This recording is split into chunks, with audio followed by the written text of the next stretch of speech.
ఎదుటివారికి చెప్పుకోలేక మనలో మనం ఇబ్బంది పెట్టేసేటువంటి సమస్యే పాయిల్స్ అంటే రక్తమలలు ఆర్షమలలు.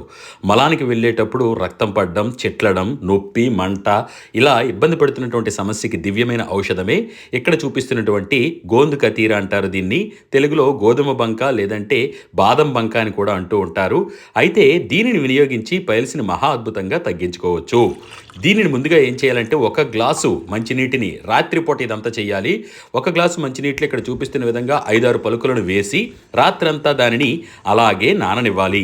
ఉదయం లేచేసరికి చూడండి ఇక్కడ చూపిస్తున్నాను కదా, ఈ విధంగా ఒక జెల్లీ లాగా తయారవుతుంది. మీకు కావాలంటే మరి కొంచెం నీళ్లు కూడా పోసుకోవచ్చు. దీనిని ఏం చేయాలంటే ఒక నిమ్మ చెక్క పిండుకోవచ్చు, లేదంటే పటిక పంచదార పొడి కలుపుకోవచ్చు, లేదంటే ఒక స్పూను లేదా 2 స్పూన్లు తేనె కూడా కలుపుకొని హాయిగా ఉదయం పరగడుపున దీనిని సేవించండి. ఇలా సేవిస్తూ ఉండడం వలన శరీరం చల్లబడుతుంది. అలాగే రక్తమొలలు కూడా ఆశ్చర్యకరంగా తగ్గిపోవడాన్ని మీరే గమనిస్తారు. ఎన్ని రోజులు వాడాలి అంటే మీ పైల్స్ ఉన్నటువంటి తీవ్రతను బట్టి దీనిని వాడవలసి ఉంటుంది. కనీసం ఒక 41 రోజులు వాడండి. మంచి ప్రయోజనాన్ని పొందుతారు. దీంతో పాటు పథ్యంగా పల్చటి మజ్జిగ అన్నం తింటూ ఉండండి. కారాలు తగలనివ్వకండి. సులువుగా జీర్ణమయ్యే ఆహారాన్ని తీసుకోండి. మరి ఈ గోందు కతీరా కావాలి అనుకుంటే గనక ఇక్కడ ఇచ్చిన ఫోన్ నెంబర్లకి మమ్మల్ని సంప్రదించవచ్చు.